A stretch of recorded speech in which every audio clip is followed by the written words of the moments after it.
Teman-teman manajemen kearsipan, saya hari ini akan membahas tentang peralatan kearsipan.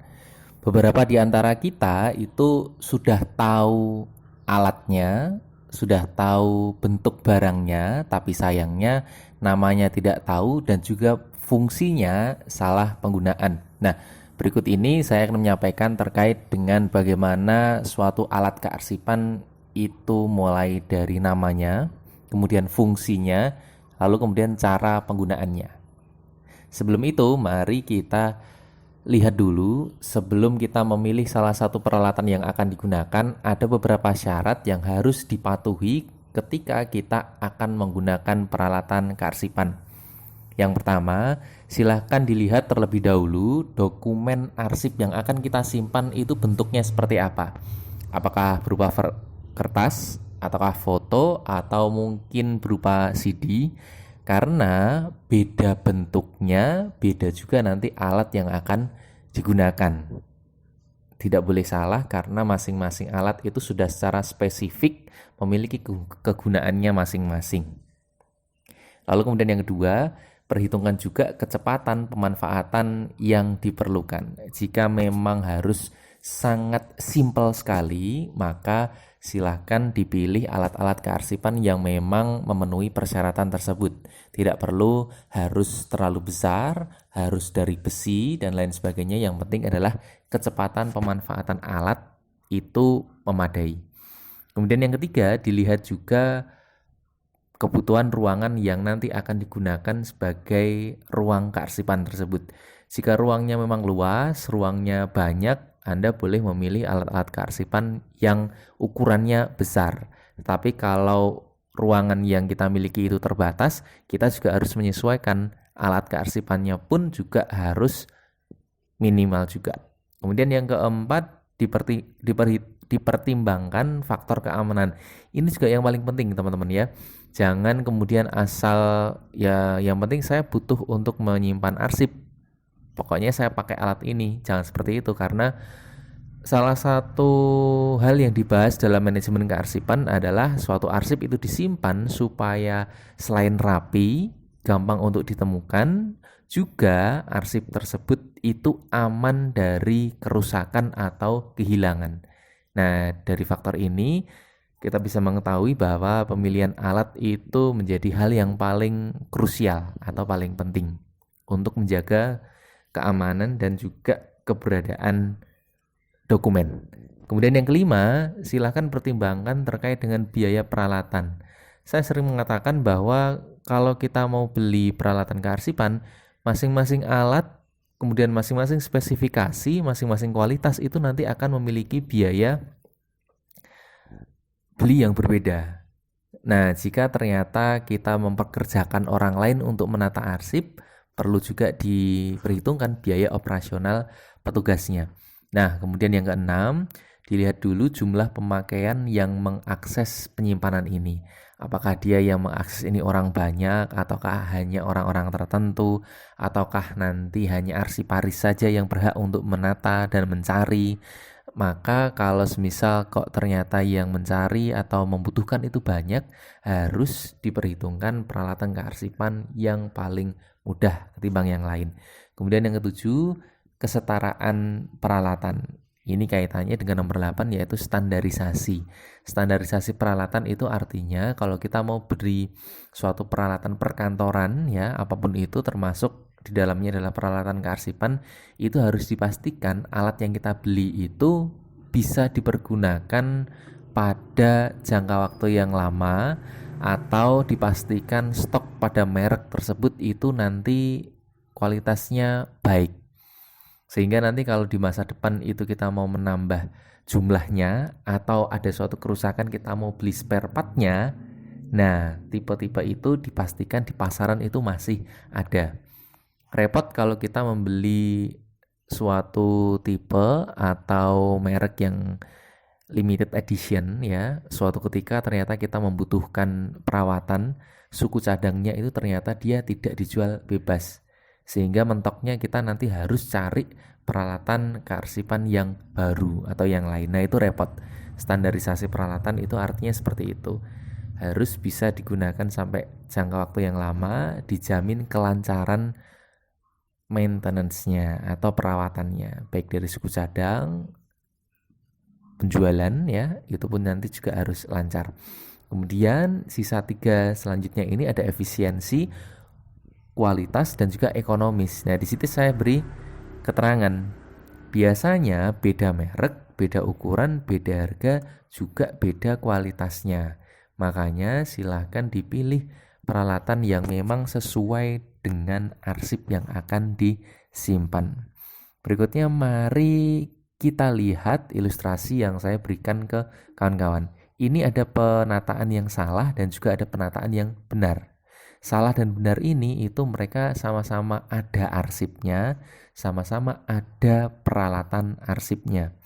Kalau yang salah kita lihat di sini ada arsip yang tertata secara horizontal dan itu dimasukkan dalam stop map folio atau stop map kertas, kemudian ditali rafia jadi satu.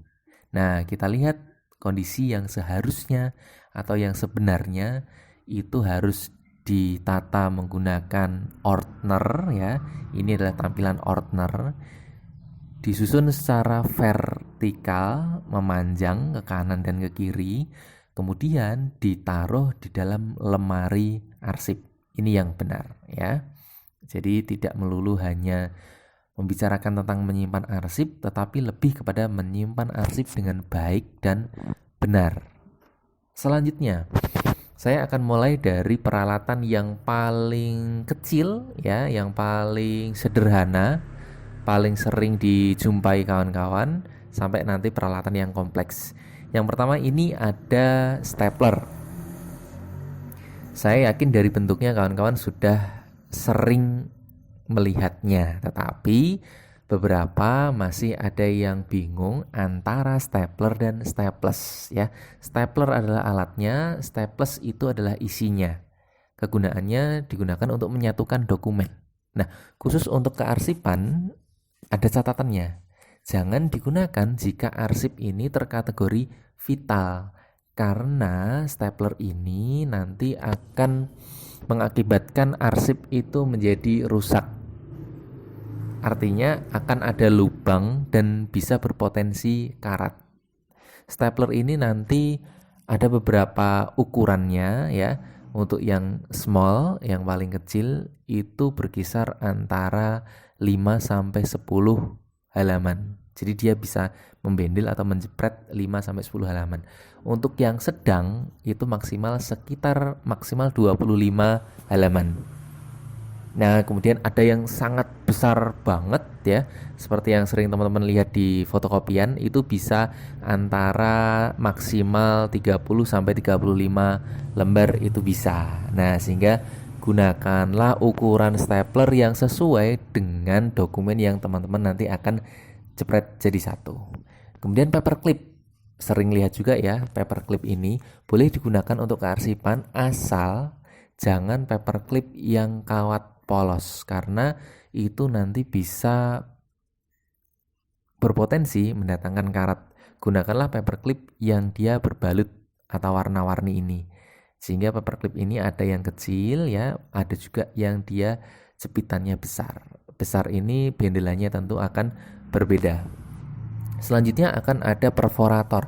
Perforator ini adalah alat yang digunakan untuk melubangi kertas, di mana kertas itu nanti akan kita gunakan untuk dibendel dalam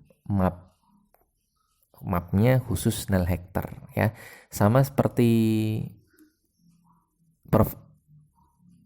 sama seperti stapler, ini pun jangan digunakan pada arsip vital karena itu akan mengakibatkan lubang. Cara penggunaannya, silakan kertas atau dokumennya itu dilipat sedikit menjadi 2 bagian. Pojoknya itu nanti akan ada tanda batas tengah ya. Nah, itu nanti dipaskan dengan segitiga yang ada di perforator. Itu cara penggunaannya. Nah, kemudian ada cap tanggal. Cap tanggal ini berfungsi untuk memberikan cap dalam bentuk tanggal pada surat masuk yang akan ditata sebagai arsip. Cara penggunaannya, silakan setiap hari teman-teman itu harus memutar atau menggeser posisi capnya sehingga cap tanggal hari itu pasti sesuai dengan nomor atau tanggal terakhir yang ada di bendel cap tanggal ini. Lalu kemudian berikutnya ini ada bagi surat. Bagi surat ini bentuknya seperti ini teman-teman ya. Kurang lebih ini biasanya terdiri dari 3 sampai 4 tingkat. Bentuknya macam-macam ya. Ini digunakan untuk mensortir atau mengelompokkan surat yang sudah masuk dan itu sudah terbaca, biasanya seperti itu. Nah, ini stop map yang sering kita bicarakan. Stop map itu nanti bentuknya beda-beda, fungsinya juga beda-beda, cara penggunaannya juga beda-beda. Stop map ini itu digunakan untuk menyimpan dokumen, tetapi tidak selamanya. Jadi di sini saya tulis hanya untuk menyimpan dokumen secara berkala saja. Kenapa? Karena stop map ini dia bentuknya terbuka, dia nanti banyak celah yang memungkinkan arsip itu akan rusak ketika kita simpan dalam stop map dalam jangka waktu yang lama. Ya, ini cara peletakannya harus diletakkan secara vertikal dengan penyangga. Penyangganya itu berupa box dokumen yang kotak-kotak dari dari semacam kayak plastik bentuknya gitu. Itu namanya adalah box dokumen. Nah, teman-teman silakan dipilih bisa untuk menggunakan yang map folio kertas biasa, box dokumen ini dari plastik, atau kemudian nanti menggunakan map Snellhector yang dia tengahnya ada penandanya. Berikutnya ada Ordner. Ordner ini cocok untuk arsip yang statis atau inaktif. Bentuknya dia tengahnya ada besi pengaitnya sehingga dia membutuhkan alat pendamping. Alat pendampingnya ini itu namanya tadi perforator ya. Nah, arsip yang berupa arsip vital jangan disimpan dengan order karena pasti nanti dia akan berlubang dan itu tidak boleh. Cara penggunaannya, punggungnya ini ada kertas yang digunakan untuk menuliskan nama arsipnya. Nama arsip ini dituliskan lalu kemudian ditata dalam bentuk vertikal. Selanjutnya di sini ada lemari arsip. Lemari arsip ini bentuknya kalau yang umum berupa rak kaca, tapi kalau yang bagus bentuknya dia bentuknya melingkar. Ini digunakan untuk menata ordner fungsinya. Kemudian selanjutnya teman-teman bisa melihat di sini akan ada yang namanya box arsip. Nah, box arsip ini bentuknya seperti kardus ya. Kardus ini isinya nanti berbagai macam dokumen kertas dimasukkan ke sana. Kemudian box arsip ini cocoknya adalah untuk arsip yang statis. Dia arsipnya sudah jarang digunakan, sudah jarang muter-muter, tidak sedinamis yang lain, sehingga penempatannya ditaruh di gudang dan dibuat ada raknya. Setiap alat kearsipan itu pasti nanti akan ada labelnya untuk penulisannya ya. Kemudian tickler file ini adalah alat yang digunakan untuk menata kartu petunjuk arsip. Ini jarang banget digunakan karena biasanya yang pakai ini adalah perpustakaan ya, karena perpustakaan itu biasanya digunakan untuk menyimpan kartu tunjuk buku. Nah, kenapa perkantoran itu kok jarang menggunakan ini? Karena ini agak ribet ya teman-teman. Ini tuh arsipnya bukan digunakan untuk menyimpan arsip. Jadi arsipnya itu disimpan di tempat yang lain. Ini itu hanya digunakan untuk ngecek saja. Arsip yang saya simpan itu apa saja sih semuanya. Nah, itu bisa dilihat dari tickler file. Bentuknya contohnya seperti ini. Dan ada juga yang bentuknya panjang dari kayu. Modelnya seperti ini ya. Ada lubang-lubangnya kecil itu untuk menaruh catatan-catatan tentang kearsipan, kartu tunjuk arsip. Nah, ini yang cukup penting dan biasanya sering banyak digunakan tapi juga sering banyak salahnya. Rak arsip atau yang sering disebut sebagai filing cabinet biasanya bentuknya itu berlaci-laci, antara 3 sampai 4 laci ya. Itu penyimpanannya digunakan secara penataan vertikal. Nah, di dalamnya itu laci kalau ini saya buka, di dalamnya ini itu pinggirnya ada pengaitnya. Pengait ini itu digunakan untuk alat pendamping ya, alat pendamping wajib kalau saya menyebut. Yang pertama itu ada map gantung atau hanging folder. Bentuknya seperti ini. Tepi ini kalau teman-teman lihat itu nanti akan ada pengait besi Kenapa? Karena ini digunakan untuk mengaitkan. Kalau bahasa Jawa dicantolke pada tepi rak. Nah, bentuknya gini sehingga dia nanti akan berbentuk map yang terbuka ke atas. Nah, hanging folder itu bentuknya seperti itu. Kemudian ada tab. Apa itu tab? Tab adalah ini kertas kecil yang digunakan untuk menuliskan caption ya, caption tentang arsip. Nah, contoh misal saya menyimpan arsip dengan sistem abjad, saya tuliskan huruf SA. Nah, SA ini saya tulis di tab ini. Nah, di antara masing-masing tab ini nanti akan ada pembatasnya namanya guide. Guide berupa bentuk karton tebal dan itu membatasi antar hanging folder. Nah, masing-masing peralatan ini nanti akan saya bahas lebih dalam ketika kita masuk ke dalam sistem penyimpanan kearsipan, sehingga teman-teman tidak perlu bingung karena kita nanti akan mempelajari nama-nama dan fungsi ini itu juga sambil jalan. Yang penting di tahap ini teman-teman tahu namanya, tahu fungsinya, sehingga sudah tidak lagi salah menyebut dan juga tidak salah pilih. Demikian ya.